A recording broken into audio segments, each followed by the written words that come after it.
नमस्कार, जनभावना टाइम्स में आपका स्वागत है और मैं हूं आपके साथ प्रिया शर्मा। छत्तीसगढ़ में चुनाव और नक्सली हमलों का इतिहास हमेशा से ही पुराना रहा है। हर चुनाव हर स्तर पर लोकतंत्र में भागीदारी बनने का पर्व हमेशा से ही किसी न किसी साजिश का शिकार होता रहा। फिलहाल छत्तीसगढ़ विधानसभा चुनाव का दूसरा चरण खत्म हो गया। गरियाबंद में नक्सली हिंसा हुई। यहाँ आईईडी ब्लास्ट में आईटीबीपी का एक जवान शहीद हो गया। बताया जा रहा है कि मतदान कराकर लौट रहे सुरक्षा पार्टी को नक्सलियों ने बड़े गुब्बारा के पास निशाना बनाया और आईईडी ब्लास्ट की घटना को अंजाम दिया। इस घटना में आईटीबीपी का जवान घायल हो गया। उसे इलाज के लिए गरियाबंद के अस्पताल में भर्ती करवाया गया था।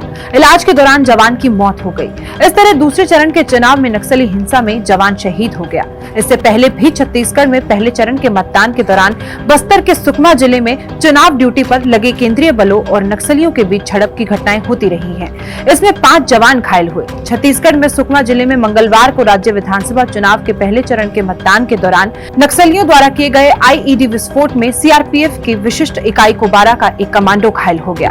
प्रदेश की बात करें तो कई ऐसे चिन्हित इलाके हैं जहां ज्यादा संवेदनशील चुनाव हमेशा होता रहा। कमा जिले का ख्याल आने पर आंखों में नक्सलियों का खौफनाक अक्स तैर जाता है। अप्रैल 2010 में यही ताड़मटेला में नक्सली हमले में सीआरपीएफ के 76 जवान शहीद हुए थे। इसके 3 साल बाद मई 2013 में झिरम घाटी में नक्सलियों ने प्रदेश कांग्रेस के शीर्ष नेताओं समेत 33 लोगों की नृशंस हत्या कर दी थी।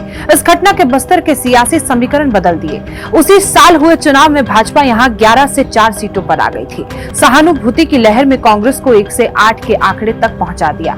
आज भी हालात ये हैं कि नक्सल प्रभावित 126 गांव में आजादी के बाद पहली बार लोग अपने गांव में मतदान में शामिल हुए। हालांकि पहुंच अभी भी आसान नहीं रही। बताया जाता है कि ठीक ठाक लोग नक्सलियों के प्रभाव में हैं। हालांकि 2019 से पहले राज्य में कुल 2710 प्रभावित गांव थे, जिनमें से 589 को अब लाल आतंक के प्रभाव से मुक्त कर लिया गया है। इन नक्सल मुक्त गांव में सुकमा के 121, दंतेवाड़ा के 118, बीजापुर के 115, कांकेर के 92, बस्तर के 63, नारायणपुर के 48 और कोंडा गांव जिले के 32 गांव शामिल है। सरकारी आंकड़ों के अनुसार छत्तीसगढ़ में 2018 से 2021 तक कुल 1579 नक्सलियों ने आत्मसमर्पण किया। सरकार के मुताबिक 2018 से पहले लगभग हर साल सुरक्षा बल नक्सलियों में लगभग 200 मुठभेड़ हुआ करते थे, जो 2021 में घटकर 81 और 2022 में 41 तक आ गए। इन तमाम दावों और आंकड़ों के बावजूद आए दिन नक्सलियों के हमले हमें सोचने को मजबूर कर रहे हैं।